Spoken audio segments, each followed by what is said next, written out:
Good afternoon. I'm Sierra Smith, and this is the Race to 270. On Wednesday, March 6th, Democratic candidate Senator Patel and her running mate, Senator Riley, campaigned in Ohio. Senator Patel mentioned decreasing our dependence on foreign oil, promised to support Ohio's commendable mining industry and small businesses, and said she planned to work on education. Here are the highlights. In the toughest financial crisis we've had since the Great Depression, it's imperative that we all stand together. Ohio, your mining industries not only help our nation reach closer to our goal of clean energy. Senator Riley spoke of lowering taxes on small businesses, creating jobs, increasing wages, and improving the quality of schools. Lowering taxes on small businesses in Columbus will benefit locals who are subscribing to the American dream and trying to get by. We also intend to increase wages and get incomes rising to a new high. Republican candidate Keir Packard and running mate Finch also campaigned on March 6th in Iowa. Keir Packard said as president he would decrease spending and decrease corporate taxes, giving money back to businesses so they can hire more people and create jobs. Keir Packard included an anecdote describing how strong family ties saved his family when his father lost his job.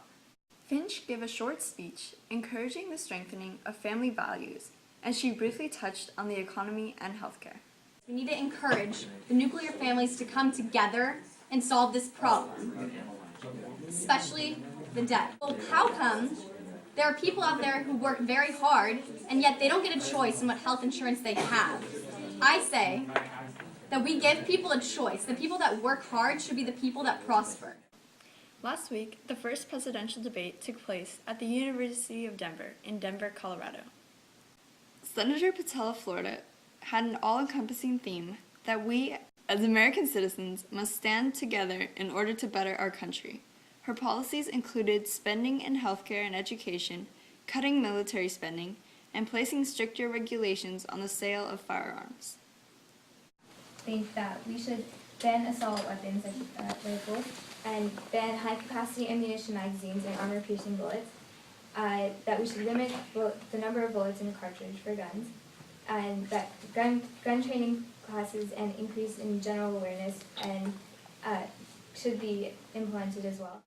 Patel also emphasized the idea that since our children are the future of this country, we must do all that we can to provide them with a safe and secure childhood. Affordable health care means that families will be able to more readily send their children to proper education, and this will open up greater opportunities for them in their future jobs and give them steady lives.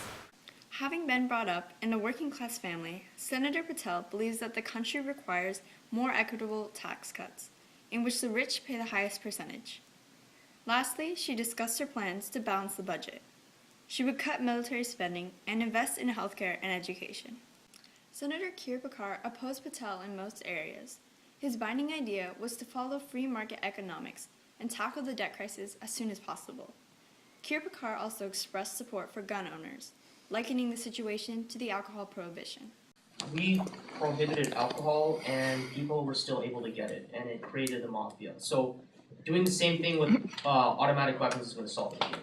People are always going to demand automatic rifles. Making them illegal will only lead to people who want automatic rifles to go to criminal industries. He also urgently called attention to the country's growing debt crisis. He criticized the idea that the government should pay for things such as healthcare. Lastly, he refuted the idea that the wealthy class should be taxed higher percentages. He believes that their saved money is invested in the economy and therefore beneficial to a bigger population. I mean, most of their money goes to banks, and the banks use that money to loan to small businesses, to big businesses, and those businesses hire other people. This has been Sierra Smith on the Race to 270. Join us next time.